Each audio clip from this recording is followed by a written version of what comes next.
describe this is by examining the fundamental behavior of a single-celled human. This single cell at that point is a single organ. Can you guess which organ it is? Skin. Skin acts as a boundary layer between the internal and the external world, and was created from the genetic ingredients from the yin and the yang. When that transformation takes place, the two becoming one, something new is created. Well, obviously that's the case, but think about this. It's not just a mix of these two things, it's something new entirely. The singularity. Singularities are consciousness. They're that space of both void and awareness between all of the states of matter and all of the states of energy all at once. The singularity is like the equal sign in E equals mc squared. Singularities and boundary layers go hand in hand with each other. Consider that as energy goes into the toroidal field from the outside, going through that singularity takes it to the inside, as if going through the boundary layer. Likewise, it goes through the singularity when it leaves, back into a different space once again. It's almost as if there's a world of energy and a world of matter, both intimately connected to each other through fundamental principles like as above, so below, which operate like a parallel universe. The fun part is that we have access to engage with both of them simultaneously. Now, what are these two worlds? I don't think I have to describe the world of matter to you. It's the physical world, the material world. Now, the world of energy, on the other hand, really you could call it anything. The unified field, the astral realm, the source field, the energetic properties of matter, and even the place where your own imagination can thrive. These planes are intimately connected with each other, and through the awareness of both is where meaning is found, in the relationships between one and the other. So if singularities are in the middle of both of these places, how exactly do they work? Singularities are everywhere. Every atom has a singularity, regardless of if the atom is acting as a part of a person or that couch that we talked about previously. Perhaps there are different forms and functions that singularities have which produce different results. Thrive recently did a video about this, which puts it all into perspective. They described the toroidal field and the way that they couple together with each other. When the field spins one way, it has a different effect than when it spins in the opposite direction. Then, when they come together, they create a new field in the center, which is both of the previous two, and neither all at the same time. This is the same geometry of the child's conception, two coming together to create something new entirely. Toroidal fields must be able to come together at any angle, which you can see by just looking at the flower of life. For example, in coming together side by side to create the Vesica Pisces, they create a new singularity in the middle, a blending of matter and energy between the two. If this is the creation of a new singularity, what that would mean is a new wormhole, so to speak, for matter to translate into energy, and for energy to translate into matter. If matter cannot be created nor destroyed, then it must be able to transition back and forth between different states of matter with different densities, and even into different states of energy. Now, in relationship to all matter and all energy, light appears to be something fundamental to reality.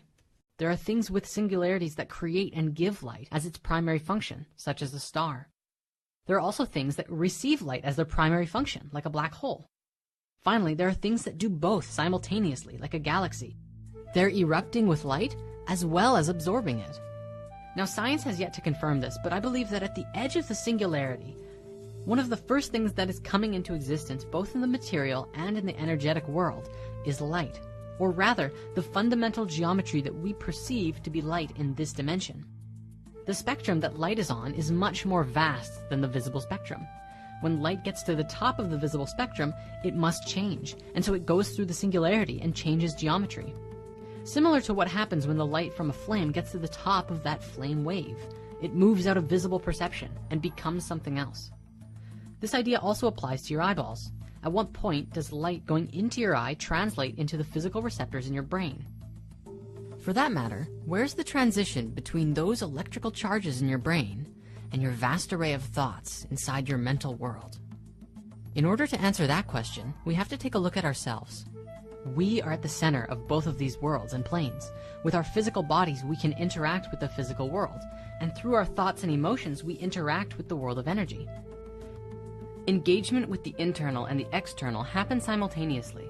When you see something external, you feel or think about it internally. They mirror each other. Likewise, when you feel something, that feeling happens on both an energetic level and in your physical body. a hormone is released, and waves of that emotion radiate out and affect those all around you. The hormone is the physical representation of the energetic feeling, and the feeling is the energetic representation of what that hormone is. Both of them always happen simultaneously in relationship to something else affecting you. It is literally of four elements constantly playing out: the physical and the energy of what's internal, and the physical and the energy of what's external.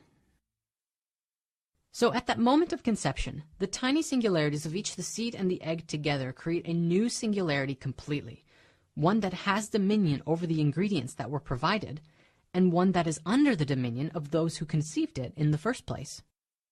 People often ask me, when does the soul come into the body? Now, I'm not claiming to have the answer to that question, but I believe that the soul is there from the original point of union, just as the singularity is. As the embryo grows and continues to evolve and develop organs and body parts, more and more of that new consciousness is able to grow and thrive as well. So the single cell is essentially an empty embryo because its awareness of the ingredients internally and externally is limited and very small. But as it develops a heart and a brain and a pineal gland, suddenly it becomes more and more of a developed human consciousness.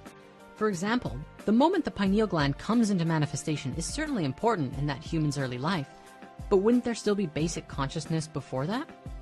That's how it makes sense to me anyways, and let's always be open to exploring new ideas and possibilities, and really testing them to see if they're true. Okay, I want to put all this stuff together and share with you a really profound realization that I've had. The first form created at conception was not the heart, but skin, a boundary layer between the inside and the outside. Geometrically, this is a physical demonstration of the squaring of the circle and the circling of the square. As the embryo grows, it goes into phi and out of phi.